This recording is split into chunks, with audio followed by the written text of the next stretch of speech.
यवतमाळमध्ये 3 ई शिवाई बस दाखल झाल्यात। आणखी 52 बस ताफ्यात आणण्याचं नियोजन आहे।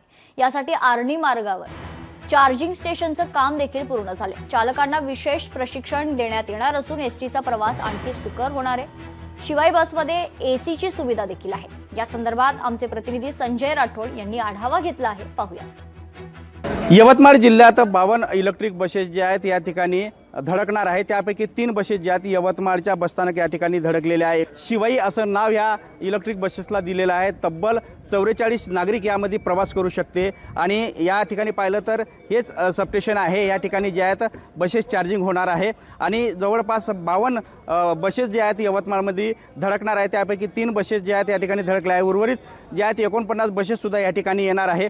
शिवाई असं नाव दिलेलं आहे। आज ट्रेनरला या ठिकाणी जे आहेत बोलवण्यात आलेलं आहे। त्यांना ट्रेनिंग सुद्धा देणार असल्याची माहिती अधिकाऱ्याकडून मिळालेली आहे। मात्र या बसेसमध्ये आता नागरिकांना बसण्याची जी सुविधा आहे ती छानपैकी आहे। जवळपास याच्यात 44 सीटा ज्या आहेत ते 44 नागरिक यामध्ये प्रवास करू शकतात आणि आज ट्रेनरला जे आहेत या ठिकाणी ट्रेनिंग देण्यात येणार आहे। बसेस कशा प्रकारच्या चालवायच्या आणि जवळपास पाहिलं तर या यवतमाळ जिल्ह्यामध्ये 49 बसेस जे आहेत हे सुद्धा लवकरच येणार असल्याची माहिती सुद्धा या ठिकाणी जे आहेत अधिकाऱ्याच्या वतीने सांगण्यात येत आहे।